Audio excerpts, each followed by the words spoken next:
한국? 철도 역사 100년도 안 되는 나라가 뭘 할 수 있다고? 세계 철도 강국들이 비웃었습니다. 프랑스 TGV, 일본 신칸센, 독일 ICE, 200년 철도 역사를 자랑하는 거인들이 모인 우즈벡 입찰장에서 한국은 그저 들러리에 불과했습니다. 그런데 저희의 파트너는 대한민국입니다. CNN, BBC, 유럽 주요 언론들이 급히 생방송을 중단하고 특집 보도를 시작했습니다. 기술, 그건 다들 갖고 있었죠. 저희는 한국만이 가지고 있는 특별함을 발견했습니다. 도대체 한국에서 뭘 본 걸까요? 세계 철도 역사를 뒤집은 충격적인 반전. 지금 공개합니다. 우리 우즈베키스탄 사절단은 세계 최고의 철도 강국들을 순회하고 있었습니다. 파리의 TGV, 베를린의 도이체반, 도쿄의 신칸센, 모두 숨막히는 기술력을 자랑했죠. 그리고 이제 일정표상 마지막 방문지, 아무도 기대하지 않던 한국에 도착했습니다. 아시아의 변방 소국이 무슨 고속철도를 만든다고? 프랑스 기술자의 코웃음이 서울역 플랫폼에 울려 퍼졌습니다. 봐요. 카리모프 씨, 우리가 왜 이런 시골까지 왔는지 모르겠어요. 프랑스, 독일, 일본만 봐도 충분했는데 독일 기술자가 거들었죠. 솔직히 저도 의구심이 들었죠. 한국? K-팝 만들고 삼성 휴대폰 파는 나라가 설마 진짜 고속철도 기술을 갖고 있을까? 이게 끝이에요? 중국 짝퉁보다 못하겠는데? 일본 대표단의 조롱이 이어졌습니다. 그날 아침 서울역에서 은빛으로 빛나는 유선형 열차를 봤을 때도 별 감흥이 없었습니다. 겉모습이야 요즘 누구나 베낄 수 있으니까요. 진짜는 성능인데? 과연? 마지못해 객실로 들어섰습니다. 그런데 첫 느낌이 이상했습니다. 너무 조용했거든요. 플랫폼의 소음이 마법처럼 사라졌죠. 방음제를 잔뜩 썼나? 속도 내면 다 소용없을 텐데. 출발 신호가 울렸습니다. 그런데 당황스러웠습니다. 분명 출발했다고 하는데 전혀 느껴지지 않았거든요. 야, 아직 안 움직이는 거 아니야? 독일 팀 관계자가 짜증 섞인 목소리로 물었죠. 창밖을 보니 여기 뒤로 밀려가고 있었습니다. 정말로 움직이고 있었던 거죠. 속도계가 150을 가리켰습니다. 그런데도 흔들림이 거의 없었죠. 운이 좋은가? 직선 구간이라 그런가? 200, 250. 제 앞 테이블 위에 커피잔은 미동도 하지 않았습니다. 이건 말이 안 돼. 프랑스 기술자가 믿을 수 없다는 표정으로 동전을 꺼내 세웠습니다. 300km. 동전은 여전히 서 있었죠. 뭔가 속임수가 있을 거야. 속도계를 조작했거나 그가 자기 휴대폰의 GPS로 속도를 확인했습니다. 정확히 302km였죠. 제길. 어떻게 이게 가능하지? 독일 팀도, 일본 팀도 할 말을 잃었습니다. 특히 일본 팀의 표정이 걸작이었죠. 자존심이 상한 것 같았습니다. 하지만 그 순간 저는 그때 기술적 놀라움보다 다른 무언가를 느꼈습니다. 뭐랄까, 이 열차를 만든 사람들의 마음 같은 것? 아직은 정확히 뭔지 몰랐지만요. 차장이 다가와 정중히 인사했습니다. 완벽한 영어였지만 그 미소는 언어를 넘어서는 따뜻함이 있었죠. 혹시 불편한 점 있으시면 언제든 말씀해 주세요. 프랑스 TGV에서는 승무원들이 코빼기도 안 보였는데 말이죠. 열차가 부산에 도착했을 때 우리는 모두 조용했습니다. 특히 처음에 가장 무시했던 프랑스 기술자는 완전히 넋이 나간 표정이었죠. 내가 뭘 본 거지? 한국이 이런 기술을 갖고 있었다니. 저는 묘한 예감이 들었습니다. 우리가 이 나라를 완전히 잘못 봤구나. 뭔가 특별한 게 있다고. 안녕하세요. 저는 우즈베키스탄 철도청에서 25년간 일한 수석 엔지니어 아지즈 카리모프입니다. 그때는 몰랐습니다. 며칠 후 박물관에서 우연히 발견하게 될 그 비밀을, 그리고 그것이 우즈베키스탄의 운명을 어떻게 바꿔놓을지를. 모든 건 8개월 전으로 거슬러 올라갑니다. 우즈베키스탄이 왜 새로운 파트너를 찾게 됐는지 그 절박했던 상황부터 들려드려야겠네요. 2016년 겨울, 타슈켄트 중앙역은 축제 분위기였습니다. 중국에서 도입한 고속철도의 첫 운행일, 10,000명의 시민들이 모여 역사적인 순간을 기다리고 있었죠. 저는 기술 총책임자로서 운전실 옆에 서 있었습니다. 3년간의 준비, 수십억 달러의 투자, 모든 게 이 순간을 위한 것이었죠. 그런데 출발 10분 전, 갑자기 계기판에 빨간 불이 들어왔습니다. 시스템 오류? 지금 장난해? 매뉴얼을 찾았지만 모두 중국어였습니다. 번역본? 없었죠. 계약에 없다는 이유로요. 중국 기술자를 불러. 하지만 그들은 베이징에 있었습니다. 화상통화로 연결했지만 그들의 대답은 충격적이었죠. 원격으로는 불가능합니다. 직접 가야 합니다. 지금 10,000명이 기다리고 있습니다. 죄송하지만 계약서를 확인하세요. 모든 정비는 저희가 직접 해야 합니다. 첫 운행은 취소됐습니다. 언론의 비난이 쏟아졌고 시민들은 실망했죠. 다음날 중국 기술자가 도착해서 한 일은 작은 센서 하나 교체하는데 5분. 이걸 우리가 못한다고요? 기술 이전은 계약에 없습니다. 그때 깨달았습니다. 우리는 열차를 산 게 아니라 영원한 종속 계약을 맺은 거였다는 걸. 3년간 악몽이 계속됐습니다. 작은 고장에도 중국 기술자를 불러야 했고 그때마다 며칠씩 운행이 중단됐죠. 정비 비용은 눈덩이처럼 불어났고 정시 운행률은 60%도 안 됐습니다. 가장 치욕적이었던 건 2018년 여름이었습니다. 사막을 달리던 열차에 에어컨이 고장났죠. 영상 45도의 객차 안은 지옥이었습니다. 승객 수십 명이 열사병으로 쓰러졌고요. 중국 측의 답변은 더 충격적이었습니다. 우즈베키스탄의 극한 기후를 고려하지 않은 설계 실수입니다. 전체 시스템을 교체해야 합니다. 비용은 5천만 달러. 설계 실수를 이제 와서 인정한다고요? 그게 싫으면 그냥 타세요. 그들의 오만함에 치가 떨렸습니다. 하지만 우리는 아무것도 할 수 없었죠. 모든 기술이 블랙박스였으니까요. 대통령이 직접 나섰습니다. 더는 이런 굴욕을 참을 수 없다. 진정한 파트너를 찾아라. 그렇게 2019년 국제 입찰이 다시 열렸습니다. 이번엔 달라야 했죠. 단순히 빠른 열차가 아니라 우리가 주인이 될 수 있는 기술이 필요했습니다. 하지만 과연 그런 나라가 있을까요? 기술 강국들은 모두 자신들의 우월함을 앞세워왔는데 2020년 3월 타슈켄트 국제 컨벤션 센터는 긴장감으로 가득했습니다. 세계 철도 산업의 거인들이 모두 모였죠. 프랑스 알스톰은 거대한 부스에 에펠탑 모형과 TGV를 전시했고 독일 지멘스는 정밀한 설계도로 벽을 가득 채웠습니다. 일본은 신칸센의 50년 무사고 신화를 홀로그램으로 보여줬죠. 그런데 구석에 작은 부스가 하나 있었습니다. 한국. 테이블 몇 개에 노트북이 전부였죠. 한국이 왜 여기 있지? KTX. 그거 프랑스 기술 베낀 거 아니야? 솔직히 저도 의아했습니다. 해외 실적도 거의 없는 나라가 어떻게 최종 7개국에 들었을까요? 프레젠테이션이 시작됐습니다. 프랑스가 선두 타자였죠. 신사숙녀 여러분, 우리는 350년의 철도 역사를 가지고 있습니다. TGV는 단순한 기술이 아닙니다. 프랑스의 예술입니다. 라고 프랑스어로 말했습니다. 화려한 영상, 웅장한 음악, 최고 속도 320km, 연간 수송 인원 1억 명. 압도적이었죠. 독일의 차례, 정확성, 독일 엔지니어링의 핵심입니다. IC는 초 단위로 관리됩니다. 고장률 0.001%.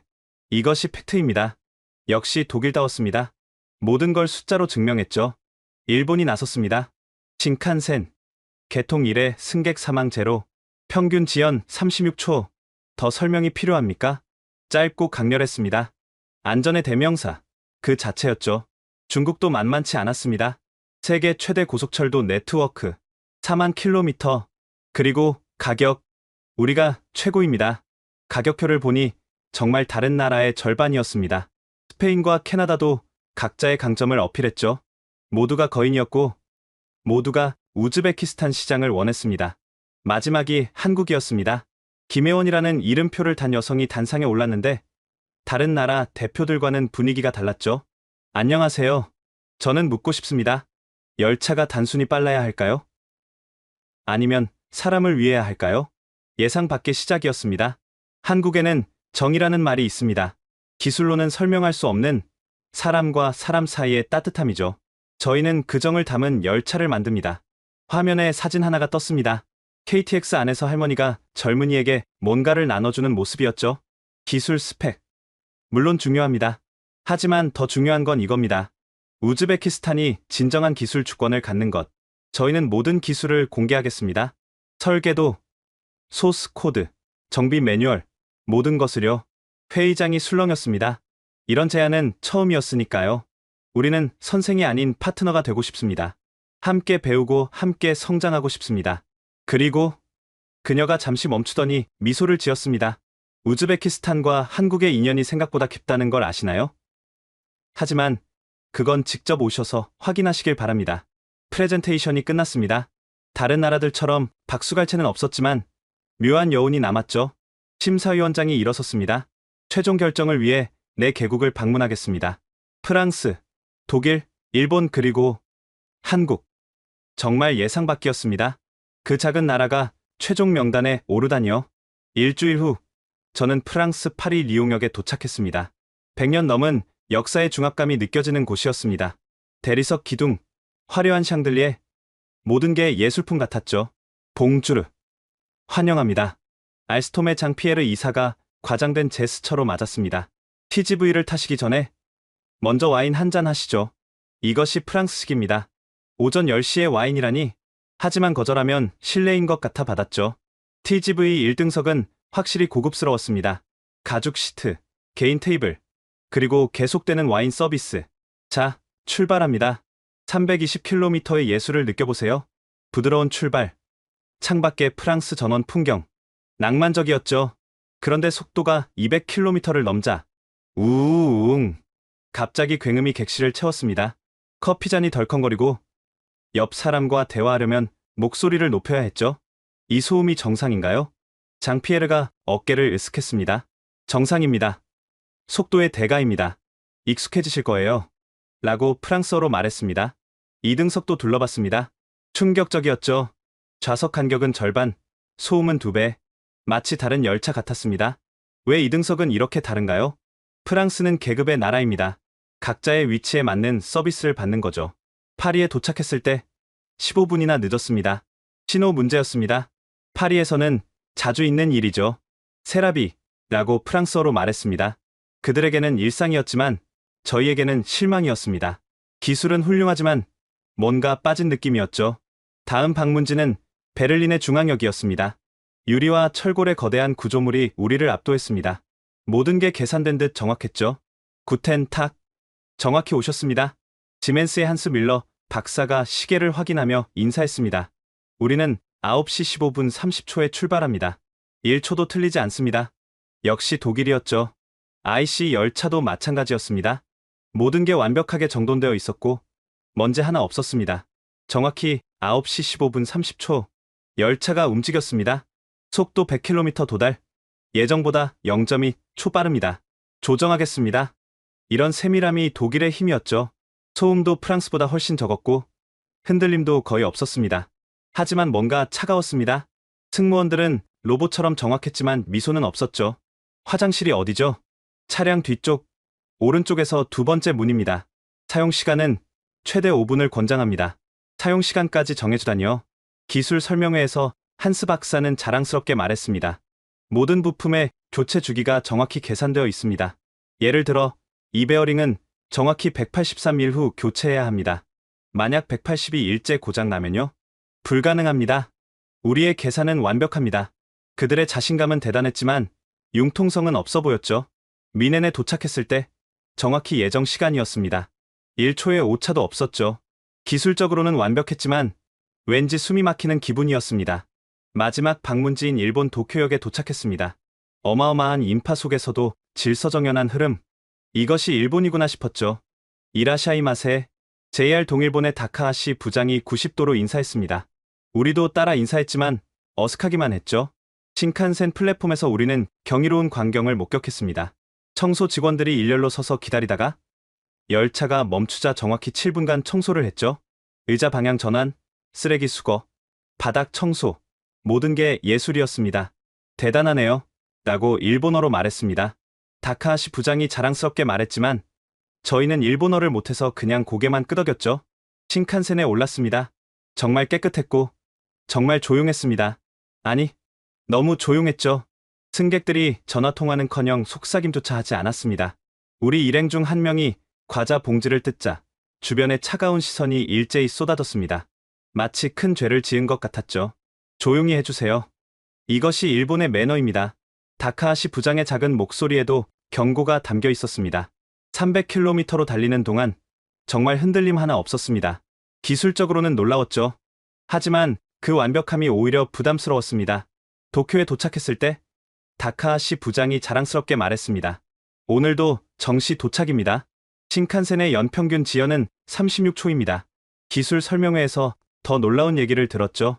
운전사가 1분 늦으면 심할서, 5분 늦으면 재교육입니다.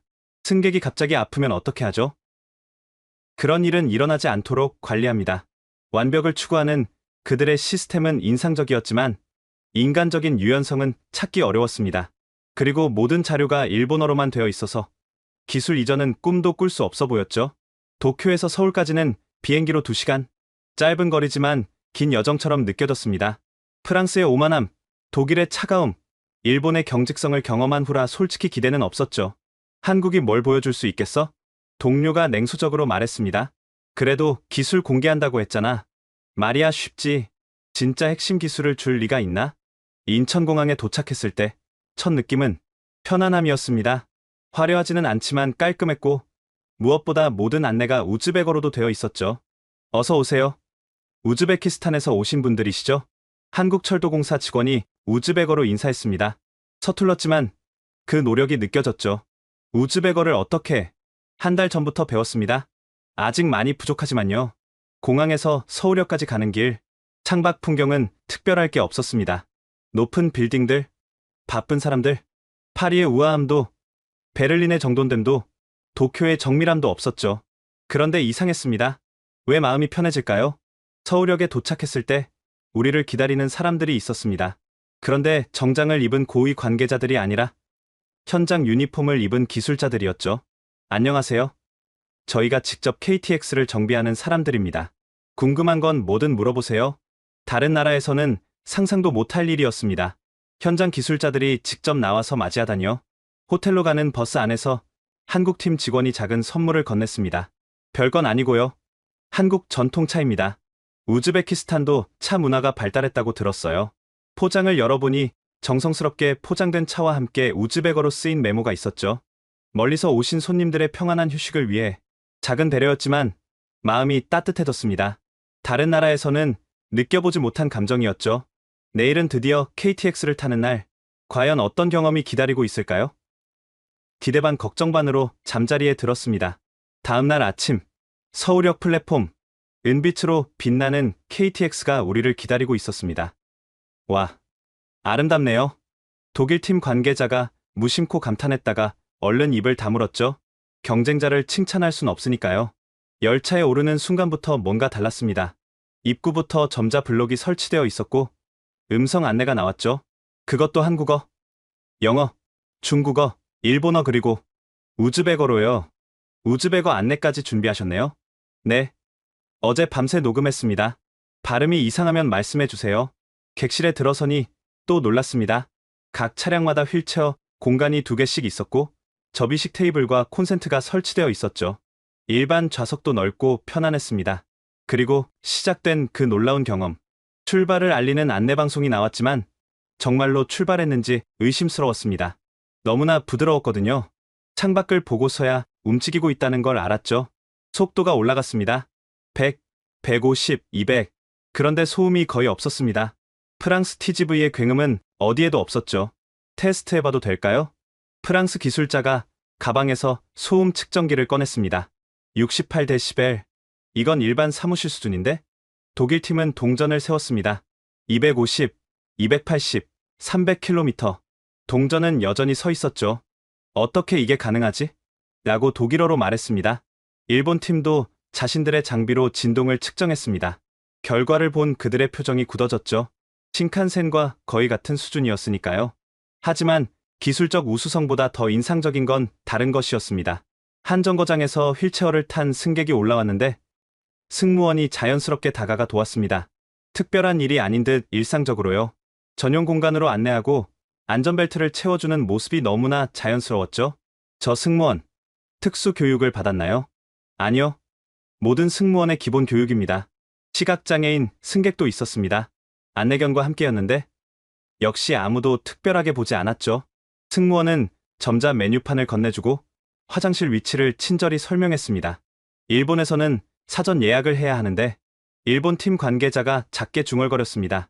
가장 놀라운 건 화장실이었습니다.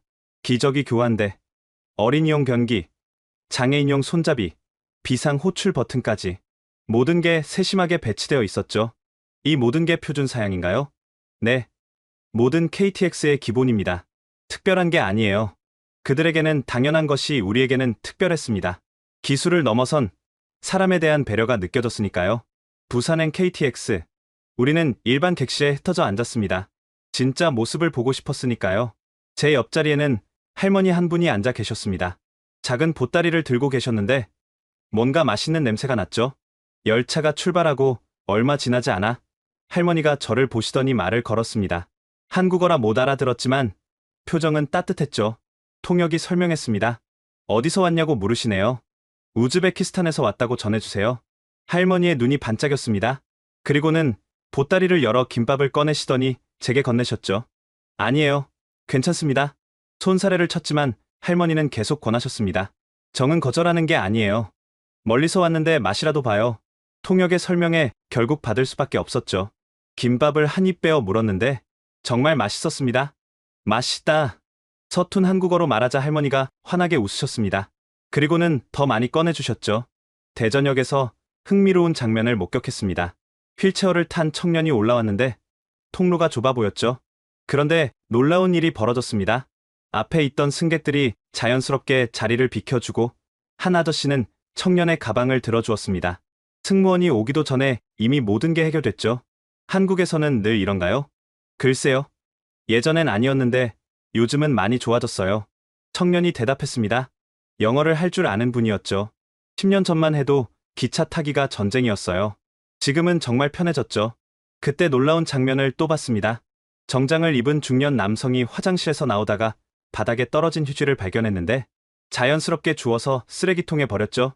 저 양반, 대기업 임원이에요. 앞자리 승객이 귓속말로 알려줬습니다. 지위가 높은 사람이 저런 일을? 한국에서는 그게 특별한 일이 아니에요. 천안하산역에서는 시각장애인과 안내견이 탔습니다. 안내견을 보고 한 아이가 소리쳤죠. 엄마, 강아지다. 그러자 엄마가 조용히 설명했습니다. 저 강아지는 일하는 중이야. 눈이 불편한 분을 도와주는 거란다. 만지면 안 돼. 아이는 고개를 끄덕이고는 조용히 구경만 했죠. 그 모습이 너무나 자연스러웠습니다.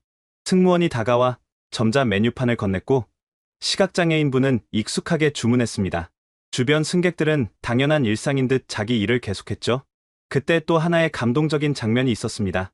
동남아에서 온 듯한 외국인 노동자 가족이 표를 확인하며 헤매고 있었는데 아까 그 김밥 할머니가 먼저 다가가 도와주셨죠. 통역이 들려준 할머니의 말. 우리도 옛날에 외국 가서 고생했잖아. 도와줘야지. 할머니는 자신의 과자까지 그 가족의 아이들에게 나눠주셨습니다. 이 모든 걸 보면서 깨달았습니다. KTX의 진짜 경쟁력은 조용한 엔진이나 빠른 속도가 아니었습니다. 이 열차 안에서 만들어지는 작은 사회, 서로를 배려하고 돕는 문화였죠. 특히 인상적이었던 건 시속 300km로 달리는 중에도 사람들이 편안하게 대화를 나눈다는 것이었습니다. 프랑스에서는 소음 때문에, 일본에서는 문화 때문에 불가능했던 일이죠. 기술이 사람의 소통을 돕는구나. 독일팀 관계자가 인정하듯 말했습니다. 부산에 도착했을 때 김밥 할머니가 작별 인사를 하셨습니다. 다음에 또 와요. 우리나라 좋지요? 그 순간 이상하게도 눈시울이 뜨거워졌습니다. 기술 시차를 왔다가 사람의 정을 배운 기분이었으니까요. KTX 시승 다음 날 주말이라 자유 시간이 주어졌습니다. 다른 팀들은 쇼핑을 가거나 호텔에서 쉬었지만 저는 박물관에 가고 싶었죠. 어느 나라를 가든 박물관을 찾는 게 제 취미였거든요. 국립중앙박물관, 규모가 어마어마했습니다. 특히 중앙아시아실이 있다는 게 반가웠죠. 우즈베키스탄 전시품도 있을까? 기대하며 들어갔는데 예상보다 훨씬 많았습니다. 실크로드 특별전이 열리고 있었거든요. 그런데 한 전시품 앞에서 발걸음이 멈췄습니다. 고대 석판 하나였는데 설명문이 충격적이었죠. 기원전 2300년경 제작 추정. 고조선과 중앙아시아 교류를 보여주는 증거, 투르크 민족 이동 이전 시대의 기록. 석판에는 쐐기 문자와 함께 독특한 그림이 새겨져 있었습니다. 하늘에서 내려온 인물이 백성들을 다스리는 모습이었죠. 그때 학예사가 다가왔습니다. 관심 있으신가요? 최근에 해독된 내용이 정말 흥미롭습니다. 해독이 됐다고요? 네. 한국과 카자흐스탄 학자들이 공동 연구했어요. 내용이 놀랍습니다. 학예사가 태블릿을 꺼내 번역문을 보여줬습니다. 하늘의 아들이 동쪽 땅에 나라를 세우고 널리 인간을 이롭게 하라고 가르쳤다. 그의 이름은 순간 심장이 멈추는 듯했습니다. 단군. 그리고 또 다른 이름은 알프 에르통가. 알프 에르통가. 우즈베키스탄의 전설적인 시조였죠. 이게 무슨 말입니까? 최근 DNA 연구로도 입증됐어요. 한국인과 우즈벡인의 유전자 유사성이 예상외로 높거든요. 같은 조상을 둔 것으로 추정됩니다. 머릿속이 하얘졌습니다. 단군왕검과 알프 에르통가가 같은 인물이라니? 더 놀라운 건 이겁니다. 학예사가 다른 자료를 보여줬습니다. 홍익인간, 널리 인간을 이롭게 하라는 단군의 건국이념이죠. 그런데 우즈벡 고대 문헌에도 똑같은 표현이 나옵니다. 할크 파로바르, 백성의 안녕을 최우선으로 하라. 다리에 힘이 풀렸습니다. 벤치에 앉아야 했죠. 갑자기 모든 게 이해됐습니다. 한국이 왜 그토록 기술 공유를 강조했는지, 왜 사람을 먼저 생각하는 기술을 만들었는지. 5000년 전 갈라진 형제였구나. 더 충격적인 건 다음 전시실에서 발견한 것이었습니다. 고려 시대 기록에 중앙아시아 상인들과의 교류가 상세히 나와 있었는데 그들이 같은 하늘의 자손이라고 불렀다는 거였죠. 탱그리와 단군의 단이 같은 어원입니다. 하늘이라는 뜻이죠. 학예사의 설명이 계속됐지만 더 이상 들리지 않았습니다. 박물관을 나올 때까지 멍한 상태였습니다. 이걸 우즈베키스탄 정부에 어떻게 보고해야 할까? 믿을까? 박물관을 나와서 한참을 걷다가 호텔로 돌아왔습니다. 그때 전화가 왔습니다. 한국 팀이었죠. 박물관에 다녀오셨다고 들었습니다. 내일 기술 브리핑이 있는데 그 전에 잠깐 만나고 싶은데요. 무슨 일이신지 저희도 그 이야기를 하고 싶어서요. 그들도 알고 있었던 걸까요? 이 놀라운 연결고리를? 다음날 아침 한국철도공사 회의실, 김혜원 본부장과 함께 의외의 인물이 기다리고 있었습니다. 안녕하세요. 저는 서울대학교 중앙아시아학과 최원석 교수입니다. 역사학자가 왜 여기에? 의아했죠. 어제 박물관에서 충격받으셨을 것 같아서요. 저희가 좀 더 자세히 설명드리고 싶었습니다. 최 교수가 준비한 자료는 방대했습니다. 사실 한국과 우즈베키스탄의 연결고리는 학계에서 오래전부터 연구되어 왔습니다. 단지 정치적 이유로 공개적으로 다루지 못했을 뿐이죠. 화면에 고대 지도가 나타났습니다. 기원전 2000년경 알타이 산맥 일대에 살던 부족들이 동서로 갈라졌습니다. 동쪽으로 간 이들이 고조선을 세웠고 서쪽으로 간 이들이 투르크 민족의 조상이 되었죠. 그럼 우리가 한 뿌리에서 갈라진 형제 민족입니다. 최 교수가 언어학적 증거들을 제시했습니다. 아타, 우즈벡어로 아버지죠. 한국 고대어로도 아바, 아타였습니다. 탱그리는 하늘, 단군의 단도 하늘. 우연이 아닙니다. 더 놀라운 건 문화적 유사성이었습니다. 우즈베키스탄의 갭이라는 모임 아시죠? 마을 사람들이 모여 서로 돕는 전통. 한국의 개와 똑같습니다. 상부상조의 정신이죠. 김혜원 본부장이 말을 이었습니다. 그래서 저희가 우즈베키스탄 프로젝트에 특별한 마음이 있었습니다. 단순한 비즈니스가 아니라 오래된 가족과의 재회 같았거든요. 하지만 왜 이런 중요한 사실을 프레젠테이션에서 말하지 않았죠? 믿을까요? 감정적 어필로 보일 수 있었겠죠. 그래서 먼저 진정성을 보여드리고 싶었습니다. 그들의 전략이 이제야 이해됐습니다. 기술 공유, 완전한 이전, 파트너십 강조. 모든 게 이 역사적 배경 위에 있었던 거죠. 최 교수가 마지막 자료를 보여줬습니다. 홍익인간과 할크 파로바르. 두 이념의 공통점이 뭔지 아세요? 위에서 아래로의 시혜가 아니라 모두가 함께 잘 사는 세상을 꿈꾼다는 겁니다. 그래서 KTX에 장애인도, 노인도, 외국인도 모두가 편하게 이용할 수 있는 열차. 그게 홍익인간의 현대적 구현입니다. 갑자기 어제 본 할머니의 김밥이 떠올랐습니다. 낯선 외국인에게 건넨 그 따뜻함도 같은 맥락이었을까요? 이 모든 걸 우즈베키스탄 정부가 알면 이미 대통령께서도 관심을 갖고 계십니다. 작년에 한국을 국빈 방문했을 때 이 내용을 접하셨거든요. 충격의 연속이었습니다. 회의를 마치고 나올 때 김 본부장이 조용히 말했습니다. 기술은 결국 사람입니다. 그리고 사람은 역사와 문화 위에 있죠. 우리가 드리고 싶은 건 단순한 고속철도가 아닙니다. 5000년을 이어온 정신을 현대 기술로 구현한 것입니다. 호텔로 돌아오는 길, 머릿속이 복잡했습니다. 이 엄청난 사실을 어떻게 보고해야 할까? 그리고 정말로 우리가 한국을 선택한다면 그것은 단순한 기술 도입이 아니라 역사적 재해가 되는 걸까? 타슈켄트로 돌아온 후 일주일 동안 보고서를 쓰느라 밤을 새웠습니다. 기술적 우수성, 경제성, 그리고 역사적 발견까지. 최종 심사회의가 열렸습니다. 대통령을 포함한 고위 관계자들이 모두 참석했죠. 먼저 기술적 평가부터 보고하겠습니다. 프랑스, 독일, 일본, 한국의 장단점을 객관적으로 분석했습니다. 속도는 프랑스가 빨랐고 정밀성은 독일이 뛰어났으며 안전성은 일본이 최고였죠. 한국은 균형이 잘 잡혀 있었습니다. 그런데 결정적 차이가 있었습니다. 화면에 비교표를 띄웠습니다. 기술 이전 범위입니다. 프랑스와 독일은 운영 기술만, 일본은 정비 매뉴얼 일부만 제공합니다. 하지만 한국은 모든 것, 설계도, 소스 코드, 제작 기술까지. 회의장이 술렁였습니다. 재무부 장관이 물었죠. 가격은요? 중국보다는 비싸지만 유럽이나 일본보다는 저렴합니다. 그리고 기술 이전을 고려하면 장기적으로 가장 경제적입니다. 중국처럼 나중에 딴소리하면 어쩌죠? 한국 측이 이미 계약서 초안을 제시했습니다. 모든 기술 이전이 명시되어 있고 위반 시 페널티 조항도 명확합니다. 기술적 논의가 한참 이어졌습니다. 그러다 대통령이 조용히 물었죠. 그런데 왜 한국은 이렇게 모든 걸 공개하려 할까요? 이 순간이 왔습니다. 심호흡을 하고 말했죠. 그것은 역사적 이유가 있습니다. 준비한 자료를 화면에 띄웠습니다. 박물관에서 찍은 석판 사진, 최 교수의 연구 자료, DNA 분석 결과까지 널리 세상을 이롭게 하라. 바로 홍익인간 정신이었습니다. 회의장이 조용해졌습니다. 믿기 어려운 표정들이었죠. 증거가 있습니까? 네. 한국 국립중앙박물관에 있는 고대 석판, 언어학적 유사성, 최신 DNA 연구 결과가 일치합니다. 자료를 하나씩 설명했습니다. 탱그리와 단군, 홍익인간과 할크 파로바르, 문화적 유사성까지. 그들은 우리를 형제로 생각하고 있습니다. 5,000년 만에 다시 만난 가족이라고. 긴 침묵이 흘렀습니다. 문화부 장관이 먼저 입을 열었죠. 사실 저도 작년 한국 방문 때 비슷한 이야기를 들었습니다. 그때는 외교적 립서비스인 줄 알았는데 대통령이 고개를 끄덕였습니다. 나도 들었어.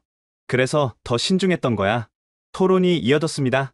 기술적 우수성, 경제성, 그리고 이제는 역사적 의미까지. 한 가지 더 있습니다. 마지막 영상을 보여줬습니다. KTX 안에서 찍은 것들이었죠. 할머니의 김밥, 휠체어 청년을 돕는 승객들, 시각장애인을 배려하는 승무원. 이것이 그들의 홍익인간입니다. 기술에 담긴 정신이죠. 대통령이 오랫동안 화면을 바라봤습니다. 중국은 우리를 돈줄로 봤고, 유럽은 우리를 시장으로 봤으며, 일본은 우리를 실적으로 봤다. 하지만 한국은 우리를 가족으로 봤습니다. 대통령이 제 말을 마무리했죠. 투표가 시작됐습니다. 만장일치, 한국이었습니다. 단순한 기술 도입이 아닙니다. 우즈베키스탄의 새로운 시작입니다. 대통령의 선언과 함께 역사적인 결정이 내려졌습니다. 회의가 끝나고 나올 때 동료가 물었죠. 정말 믿어? 우리가 한민족이라는 거? 중요한 건 그게 아니야. 그들이 우리를 그렇게 대한다는 거지. 하지만 속으로는 믿고 있었습니다. 그 할머니의 따뜻한 김밥 속에 분명 피보다 진한 무언가가 있었다고. 2달 후 한국 기술팀이 타슈켄트에 도착했습니다. 150명의 대규모 인원이었죠. 그런데 구성이 특이했습니다. 엔지니어만 오는 게 아니네요. 네. 교육 전문가, 통역사, 심지어 한국 요리사까지 있습니다. 장기 프로젝트니까요. 팀장인 박재현 상무가 설명했습니다. 앞으로 2년간 함께 일하게 될 겁니다. 기술만 전수하는 게 아니라 문화도 나누고 싶어요. 첫 번째 놀라움은 그들이 준비해온 자료였습니다. 수만 페이지의 기술 문서가 모두 우즈베거로 번역되어 있었죠. 언제 이걸 다? 계약 확정되자마자 시작했습니다. 번역자 50명이 2달간 매달렸죠. 단순 번역이 아니었습니다. 우즈벡 철도 용어에 맞춰 현지화까지 되어 있었어요. 교육이 시작됐습니다. 그런데 방식이 독특했죠. 한국 팀은 선생님처럼 가르치지 않았습니다. 우리도 배우러 왔습니다. 우즈베키스탄의 극한 기후는 한국과 다르니까요. 함께 해결책을 찾아야 합니다. 실제로 그들은 우즈벡 엔지니어들의 의견을 계속 물었습니다. 여름에 영상 45도까지 올라간다고요? 그럼 에어컨 시스템을 보강해야겠네요. 겨울엔 영하 20도? 배터리 보온 장치가 필수겠습니다. 한국 팀은 현지 상황을 꼼꼼히 기록했습니다. 그리고 놀랍게도 일주일 만에 수정된 설계안을 가져왔죠. 이렇게 빨리요? 본사 설계팀이 밤새 작업했습니다. 우즈베키스탄 특화 모델이에요. 더 감동적인 건 그들의 일하는 방식이었습니다. 중국 팀은 별도 숙소에서 지냈지만 한국 팀은 우즈벡 엔지니어들과 같은 기숙사를 썼죠. 어느 날 밤, 복잡한 전기 시스템 문제로 막혔을 때였습니다. 잠깐, 라면 먹고 하실래요? 박 상무가 봉지라면을 꺼냈습니다. 새벽 3시인데요. 한국에서는 밤샘할 때 꼭 라면을 먹어요. 같이 드시죠. 끓는 물에 라면을 넣으며 그가 말했습니다. 저희 아버지도 철도청 직원이었어요. 어릴 때부터 기차 소리 들으며 자랐죠. 개인적인 이야기가 오가면서 분위기가 부드러워졌습니다. 그리고 라면을 먹으며 다시 문제를 들여다보니 해결책이 보이기 시작했죠. 아, 이거 접지 문제네요. 우즈벡은 토양이 건조해서. 맞아요. 그래서 계속 오류가 났구나. 한국 팀과 우즈벡 팀이 함께 찾은 해결책이었습니다. 첫 시운전 준비 과정은 전쟁 같았습니다. 수천 개의 부품, 복잡한 시스템, 그리고 예상치 못한 문제들. 시운전 사흘 전 심각한 시스템 오류가 발생했습니다. 신호 체계가 작동하지 않았죠. 큰일이네요. 본사에 연락해야. 잠깐만요. 우즈벡 엔지니어 한 명이 나섰습니다. 이거 우리 구식 신호 시스템과의 호환 문제 같은데요. 제가 해볼게요. 그는 한국 팀이 가르쳐준 지식을 바탕으로 직접 코드를 수정했습니다. 그리고 됐다. 시스템이 정상 작동했습니다. 한국 팀이 환호했죠. 벌써 이렇게 실력이 우리가 필요 없겠는데요. 아직 멀었죠. 하지만 할 수 있다는 자신감은 생겼어요. 그때 박 상무가 진지하게 말했습니다. 이제 여러분이 주인입니다. 우리는 도우러 온 것뿐이에요. 중국과는 정반대였습니다. 그들은 끝까지 주인 행세를 했지만 한국은 처음부터 우리를 주인으로 대했죠. 시운전 전날 밤 한국 팀과 우즈벡 팀이 모두 모였습니다. 내일이면 역사가 바뀝니다. 우즈베키스탄의 진정한 고속철도 시대가 시작되는 거죠. 박 상무가 잔을 들었습니다. 한국에서는 중요한 일 전날 막걸리를 마셔요. 오늘은 우즈벡 전통주로 건배하죠. 가족의 성공을 위하여. 그날 밤 정말로 우리는 한 가족 같았습니다. 기술을 넘어 마음이 통하는 진짜 파트너가 된 기분이었죠. 드디어 시운전 날 타슈켄트 중앙역에는 이른 아침부터 사람들이 모여들었습니다. 실패의 기억이 있어서인지 기대보다는 걱정이 많았죠. 또 멈추면 어쩌지? 이번엔 한국인데. 다를 거야. 열차가 플랫폼에 들어섰습니다. 우즈베키스탄 국기와 함께 태극기가 나란히 그려져 있었죠. 그런데 열차 내부를 보고 모두가 놀랐습니다. 우즈벡 전통 문양인 기리가 천장과 벽면에 새겨져 있었거든요. 이건 한국 디자이너와 우즈벡 예술가가 함께 만들었습니다. 현대적이면서도 전통적인 아름다움을 담고 싶었어요. 첫 운행은 타슈켄트에서 사마르칸트까지 450km를 2시간에 주파하는 일정이었죠. 출발 신호가 울렸습니다. 모두가 숨을 죽였죠. 중국 열차의 악몽이 되살아날까봐. 그런데 출발했나요? 너무나 부드러운 출발에 승객들이 의아해했습니다. 창밖을 보니 여기 뒤로 물러가고 있었죠. 정말 출발한 거였습니다. 속도가 올라갔습니다. 100, 150, 200. 그런데 놀랍게도 소음이 거의 없었습니다. 이게 정말 200km? 옆 사람과 정상적인 대화가 가능했죠. 중국 열차에서는 상상도 못할 일이었습니다. 시험 주행 구간에 들어섰습니다. 사막지대였죠. 기온은 영상 38도. 모래바람이 불고 있었습니다. 에어컨은 제대로 작동하나? 걱정과 달리 객실은 시원했습니다. 아니, 쾌적했죠. 한국 팀이 우즈벡 기후에 맞춰 특별히 설계한 시스템이 제 역할을 했습니다. 250, 280, 300km. 와, 하아. 승객들이 환호했습니다. 사막을 가르는 은빛 화살. 그것도 조용하고 편안하게. 바로 그때였습니다. 대통령님이 오셨습니다. 예정에 없던 깜짝 방문이었죠. 샤브카트 미르지요예프 대통령이 직접 열차에 올랐습니다. 국민들과 함께 타고 싶었습니다. 대통령은 일반 객실을 둘러봤습니다. 넓은 좌석, 큰 창문, 그리고 곳곳에 있는 편의 시설들. 휠체어 공간이 모든 객차에 있군요. 네. 한국 측이 특별히 신경 썼습니다. 모든 사람을 위한 열차라고요. 대통령은 고개를 끄덕였습니다. 운전실도 방문했습니다. 모든 계기판에 우즈벡어가 표시되어 있었죠. 이건 정말 한국 팀이 2달간 우즈벡어를 배웠다고 합니다. 우리 엔지니어들이 편하게 일할 수 있도록요. 감동이 얼굴에 드러났습니다. 사마르칸트에 가까워질 무렵 대통령이 창밖을 보며 말했습니다. 사막에서 이런 속도로 달리는데도 이렇게 조용하다니?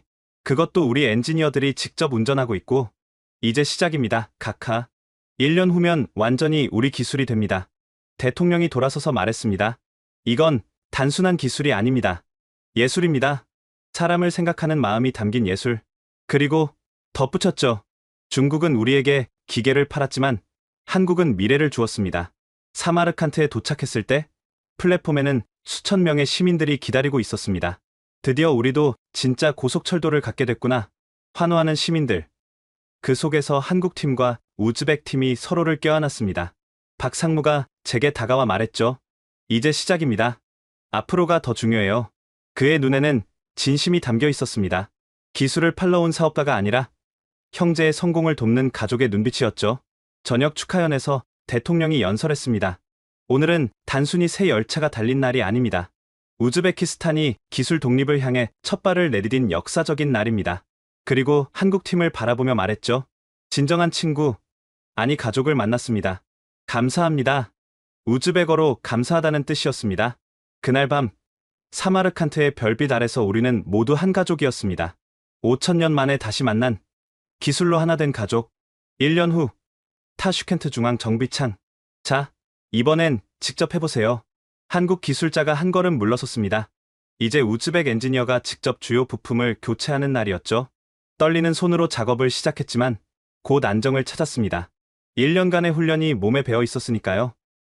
완료. 시스템이 정상 작동했습니다. 이제 정말로 우리가 주인이 된 거였죠. 축하합니다. 이제 여러분이 선생님이에요. 박상무가 악수를 청했습니다. 그 옆에서는 카자흐스탄과 투르크메니스탄에서 온 철도 관계자들이 지켜보고 있었습니다. 우즈베키스탄이 직접 운영한다고요? 네. 이제 우리가 기술을 전수할 차례입니다. 자랑스럽게 대답했죠. 불과 1년 전만 해도 상상할 수 없던 일이었습니다. 한국 팀과의 송별 만찬이 열렸습니다. 1년간 함께 일하며 정말 가족처럼 지냈죠. 김밥 할머니 기억하세요? 박상무가 추억을 떠올렸습니다. 그때 그 김밥이 모든 걸 보여줬죠. 기술은 결국 사람이라는 걸. 다시 그 이야기가 나왔습니다. 부산 NKTX에서 만난 할머니. 낯선 외국인에게 건넨 김밥 한 줄. 그 할머니가 특별한 분이 아니에요. 한국 사람들은 원래 그래요. 정이 많죠. 우즈벡 사람들도 그렇습니다. 그래서 우리가 형제인가 봐요. 모두가 웃었습니다. 하지만 그 웃음 속에는 아쉬움도 있었죠. 공항에서의 작별. 한국 팀이 떠나는 날이었습니다. 꼭 다시 만나요. 이제 진짜 시작이니까. 네. 한국에도 놀러 오세요. 이번엔 제가 김밥 사드릴게요. 포옹하고, 악수하고, 또 포옹했습니다. 눈시울이 붉어진 사람들도 있었죠. 비행기가 떠난 후, 저는 다시 정비창으로 돌아왔습니다. 우리의 KTX가, 아니 이제는 아프로시옵이 된 열차가 서 있었죠. 우즈베거로 찬란한이라는 뜻입니다. 열차를 바라보며 생각했습니다. 단군왕검과 알프 에르통가, 5,000년 전 갈라진 형제가 정말로 있었는지는 중요하지 않을지도 모릅니다. 중요한 건 지금 우리가 서로를 형제로 대하고 있다는 것이죠. 기술로 만난 인연이 마음으로 이어졌고 이제는 미래를 함께 만들어가고 있습니다. 휴대폰이 울렸습니다. 박상무의 메시지였죠. 무사히 도착했습니다. 우즈베키스탄 프로젝트는 우리에게도 큰 배움이었어요. 진정한 기술 협력이 무엇인지 알게 됐거든요. 고맙습니다. 형제. 형제라는 말에 미소가 지어졌습니다. 창밖으로 석양이 지고 있었습니다. 아프로시옵의 은빛 차체가 황금빛으로 물들었죠. 내일도 이 열차는 달릴 것입니다. 타슈켄트에서 사마르칸트로, 부하라로, 그리고 더 먼 미래로. 단순한 철로가 아닙니다. 5,000년의 시간을 넘어 이어진 마음의 길이고 기술에 담긴 따뜻한 정신의 길입니다. 그리고 그 시작에는 할머니의 김밥이 있었고 박물관의 석판이 있었으며 무엇보다 서로를 가족으로 대하는 마음이 있었습니다. 기술은 결국 사람입니다. 그리고 사람은 결국 마음입니다. 이것이 제가 한국에서 배운 가장 큰 교훈이었습니다. 지금까지 우즈베키스탄 철도청 수석 엔지니어가 직접 경험한 놀라운 이야기를 들어보셨습니다. 기술 이전을 넘어 마음을 나눈 한국과 우즈베키스탄. 5,000년 만에 재회한 형제의 이야기는 어떠셨나요? 단순한 고속철도 도입이 아니라 진정한 기술, 독립과 상생의 모델을 보여준 이 이야기가 많은 분들에게 감동과 영감을 주었으면 좋겠습니다. 만약 이 영상이 마음에 드셨다면 좋아요와 구독 부탁드립니다. 그리고 특히 이 이야기를 널리 공유해주세요. 기술 강국들의 독점에 맞서 진정한 협력이 무엇인지 보여준 이 사례를 더 많은 사람들이 알았으면 좋겠습니다. 다음에도 더 감동적인 이야기로 찾아뵙겠습니다. 지금까지 원더풀 해외 사연이었습니다. 감사합니다.